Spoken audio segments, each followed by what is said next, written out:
hope to facilitate more international trade exchanges between Belarus and China, fostering the economy in both countries.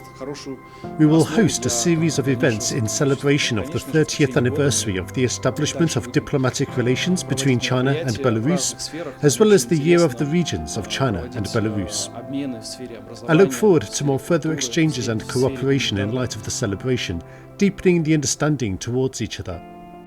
We will host a photo exhibition to celebrate the 30th anniversary, the opening ceremony of the Chongqing Minsk TV Week, and other events in areas of education and culture.